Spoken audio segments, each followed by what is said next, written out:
पल्लवी, आप सभी का ग्राम सेवा न्यूज चैनल में तहे दिल से स्वागत करती हूँ। ग्राम सेवा न्यूज चैनल महाराष्ट्र में भिवंडी, शिरडी, सूरत, नासिक, सोलापुर, बेंगलोर इन सभी शहरों में गुजराती के साथ साथ मराठी, तेलुगु और हिंदी माध्यम के द्वारा प्रसिद्ध हुए। आज ही ग्राम सेवा न्यूज चैनल को सब्सक्राइब करें, शेयर करें और लाइक।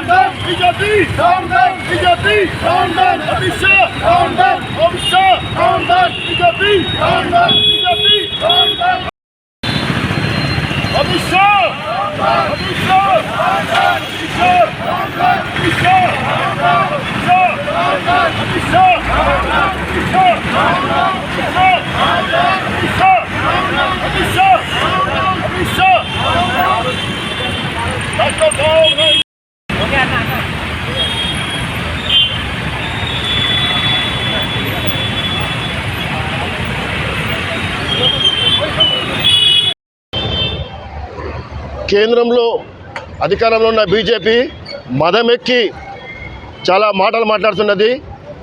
భారత రాజ్యాంగ నిర్మాత ఇలా భారతదేశం నడుస్తున్న ఆయన రాజ్యాంగంతో మళ్ళీ అలాంటి వ్యక్తిని ఇలా పార్లమెంటులో మన ఒక బాధ్యత గల హోంమంత్రి అమిత్ షా ఆయన మీద వ్యాఖ్యలు చేయడం నిజంగా చాలా విడ్డూరకరము. ఆ అమిత్ షా అంటే అసలు ఒక అగ్రవర్ణాల కులాడు కించపరిచి బాబాసాహెబ్ అంబేద్కర్ని కించపరిచి అలా మాట్లాడడం చాలా సిగ్గు చేయటం. నిజంగా కూడా మనము దేశం మొత్తం కూడా చాలా సిగ్గుపడాల్సిన అవసరం ఉంది. అమిత్ షా ఒక ఆయన కేంద్ర హోంశాఖ మంత్రి ఆయన అలాంటి మనిషి అలాంటి వ్యక్తి ఇవాళ పార్లమెంట్లో బాబాసాహెబ్ అంత పెద్ద మనిషి బాబాసాహెబ్ అంబేద్కర్ కోసం అలా మాట్లాడడం నిజంగా చాలా దురదృష్టకరము.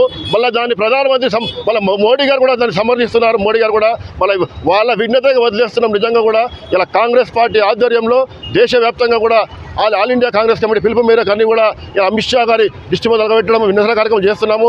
పెద్ద ఎత్తున ఇక్కడ హైదరాబాద్ పాత బస్తీ లాల్ దర్వాజాలో నెహ్రూ విగ్రహం వద్ద కాంగ్రెస్ పార్టీ చార్మినార్ కాంగ్రెస్ పార్టీ ఆధ్వర్యంలో ఇక్కడ అమిత్ షా దృష్టి మీద కార్యక్రమం చేయడం జరిగినది. మరి కార్యక్రమంలో కాంగ్రెస్ పార్టీ నాయకులు, కార్యకర్తలు, అదేవిధంగా మిగతా నేతలందరూ కూడా పాల్గొన్నారు. అందరూ కూడా ధన్యవాదాలు తెలుపుకుంటూ మరొక్కసారి నేను హెచ్చరిస్తున్న అమిత్ షా గారిని మరొక్కసారి నోరు అదుపులో పెట్టుకొని మాట్లాడండి. దయచేసి మీరు క్షమాపణ చెప్పాలి, రాజీనామా చేయాలి.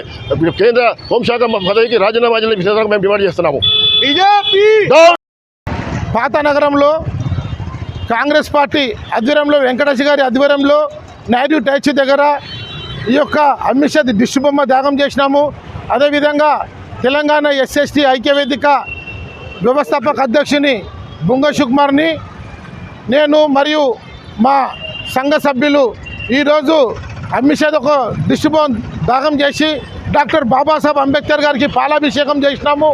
అమిత్ షా గారు పార్లమెంట్లో ఒక బాధ్యత గల వ్యక్తి బాబాసాహెబ్ అంబేద్కర్కు విమర్శించినట్టు మాట్లాడడము ఎంతవరకు కరెక్ట్? అది ఆయన అంబేద్కర్ అంబేద్కర్ అంబేద్కర్ అని చెప్పి అదే ఒక దేవునికి తలుచుకుంటే 7 జన్మలు స్వర్గంలో పోతాయని చెప్పారు. కానీ మనిషికి ఒకటే జీవి ఉంటుంది, ఒకటే మనకు జీవంతో గడుపుతాము. కాబట్టి ఆయన ఒక్క జీవిల్నే ఆయన తడిపాడయ్యిండు, జైలుకు పోయొచ్చిండు. కానీ ఇంకా మిగతా ఎలాంటివి ఉన్నాయో ఆయనకే తెలిసి ఉండాలి. కాబట్టి తక్షణం ఎక్కడైతే ఆయన పార్లమెంట్లో అన్నాడో అక్కడనే డాక్టర్ బాబాసాహెబ్ అంబేద్కర్కు క్షమాపణ చెప్పాలి. ఇలాంటి వ్యాఖ్యలు చేయకుండా బీజేపీ అధ్యక్షులైన వాళ్ళు తక్షణం ఆయనకు బర్తరఫ్ చేయాలి. మోదీ గారు కూడా చెరువు తీసుకొని ఈ యొక్క ఎస్సీ, ఎస్టీ, బీసీ మైనారిటీల మనోభావాలు దెబ్బతీసినట్టు మాట్లాడుతున్న మనిషికు ఆయన మతి సిమితం పోయింది. కావున తక్షణము ఆయనకు బర్తరఫ్ చేయాలని మేము ఈ పాత నగరం తెంచి కాంగ్రెస్ పార్టీ మరియు దళిత సంఘాలు మండిపడుతున్నాము, మీకు డిమాండ్ చేస్తున్నాము. అదేవిధంగానే రాజీనామా చేయాలని కూడా మేము కోరుతున్నాము. లేని పక్షాన ఇక్కడికి మొదలు కశ్మీర్ నుంచి కన్యాకుమారి దాకా అగ్గిగుండంగా మారుతుందని కూడా మేము హెచ్చరిస్తున్నాము.